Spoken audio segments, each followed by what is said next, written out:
Hello, this is Cindy Johnson.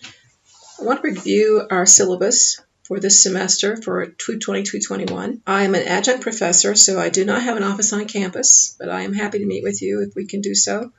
The best way to contact me is through email. Here I go over the course and talk about how it's set up. The course catalog description is here. I make a point of telling you that in this course you're going to learn diagnosis coding. In HIT231 you'll be learning inpatient procedure coding, and in HIT241 you'll be learning outpatient procedure coding. There's a textbook that helps us learn these coding concepts. We'll be doing a lot of coding and exercises to learn to code and how to use the code book. In red, I have here students will not submit exercises from the coding handbook. Those are for practice. There's a lot of coding in this course. It is a 5-credit course, so I'll make a lot of references to that as we go forward, so you understand that it is a lot of homework. I know it's a lot of homework, but it's a 5-credit course. And the only way you're going to learn to use this code book and how to apply coding guidelines is to complete these exercises. I mentioned the point here about a grade of 0 because I use answer keys. If you've had me for other courses, you know that I like to use answer keys. I like them because they give a student immediate feedback, especially in coding. I think that's so important. But if a student submits a blank document in order to get the system to release the answer key and then copy and paste from the answer key into another document and submits that as grading, you will get a 0 for that effort. You haven't learned anything. You must show me at least some effort to find a code. There are a lot of podcasts in this course, those that I have created and those that are created by the Haugen Academy.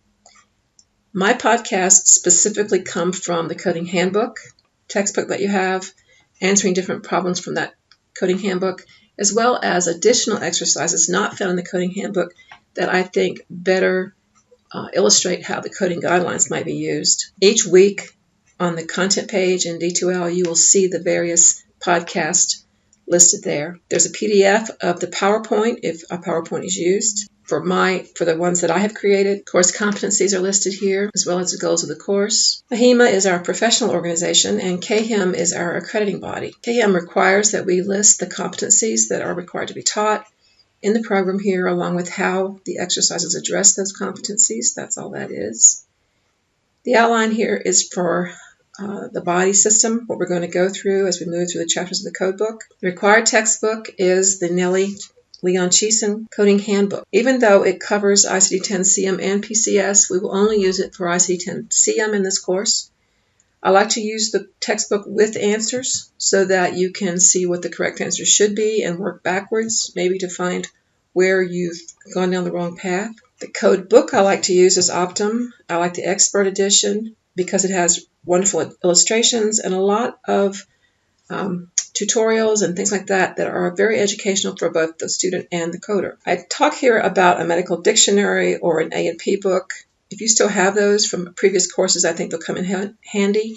But I use the Google Images quite a bit, as well as some of the medical institutions' websites. YouTube has many, many things that you can watch on there that are from the different medical schools and reputable websites, so I recommend that you look at those. Online course requirements: you will need an internet browser, be able to send emails. You will need Flash in order to see these videos, which is a free download. There's a CCCS help website if you're having trouble with anything with D2L. Information is given here as well for the e-learning department at ACC. Technology requirements: if you control-click and go into this document, you'll see what exactly you might need for an online course. Privacy and accessibility statements are linked. I will email you using your arapahoe.edu address. If you do not check that often, I suggest that you go in and forward your emails from your Arapahoe address to your personal address so that you stay up on your emails. You are required to activate your ACC email account. Directions are given here. There, my contact information is repeated again. I talk about news postings. Under course activities, I explain that discussion board is used in this course as a visual tool for students to learn from one another when questions are asked and explanations are given. When asking a question about how to find a code, a student has to show me the path he or she attempted to find the code within their request. If you don't do that, I'm going to ask you for it before I answer the question. I do that because I really want you to attempt to find the code. Every time we attempt, To find the code, we learn more about how to use that code book. And when other students see your question, they too can learn, because you can bet you're not the only one that's going down the wrong path. One thing I have done differently this semester than previous semesters is I have divided the exercises into required and challenge. I've done that because I recognize not all of you want to be coders, but all of you have to pass this course and hopefully pass the HIT national exam. So with that in mind, I've taken the exercises and I've labeled them required for everyone to be able to complete, and challenge if you're one of those students that wants to be a coder. I'm going to challenge you with giving you a little bit harder exercises or scenarios to code so that you learn more while you're in this course. I encourage everybody to do all the exercises. I think you'll get the most out of the course when you do it that way. The only requirement is if you attempt a challenge item, then you must correct it using the answer key.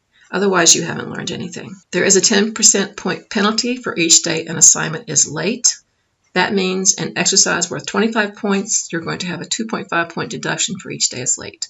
If it's worth 50 points, that's a 5-point deduction for each day it's late. In this, I just talk about the coding guidelines and how often you're going to hear about that. Locating those in your code book so you know where they are. They can be found at the very beginning of the code book as well as just prior to each chapter in the back of the code book.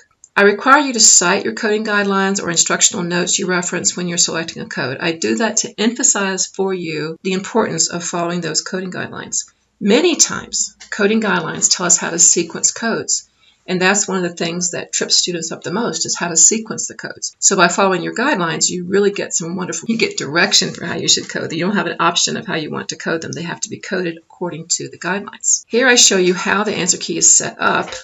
The diagnosis of the scenario is given, that's on your exercise.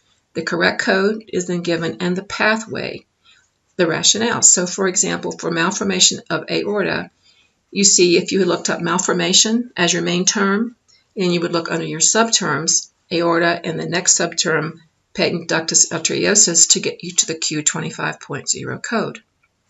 If the code required you to use a certain guideline, I would want you to quote that guideline.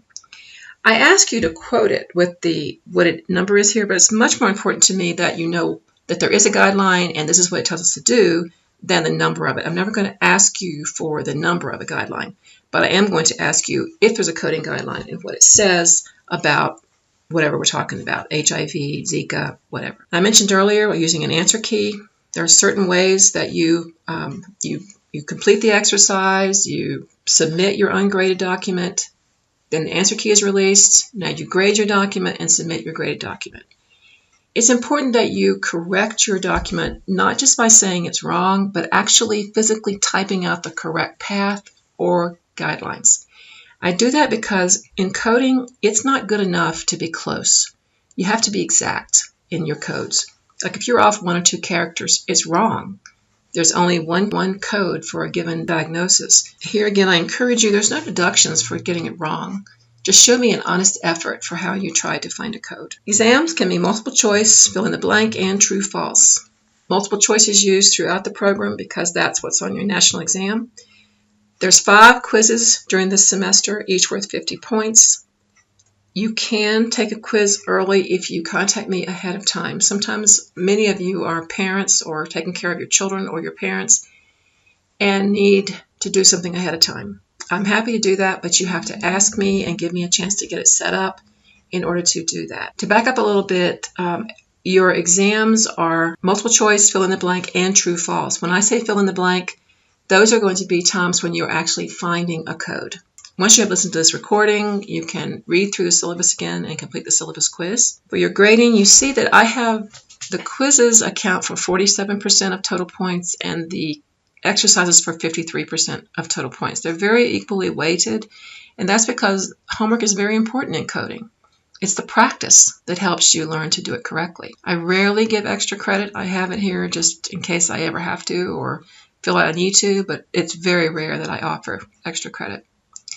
Here's where I go into learner expectations. This is a 5-credit course, and it will require a minimum of 15 to 20 hours per week. If you have job experience working in medical records so that it's very familiar to you to read medical terms, you're not going to need as long to do your homework as someone for whom this is totally new. But you will have to often look up medical terms in order to complete your exercises. I talk about the 5-credit course because when I was the chair in HIT, I heard so many complaints from students about how much homework was in this course. And I had to always remind them, it's a 5-credit course. Of course, there's a lot of homework.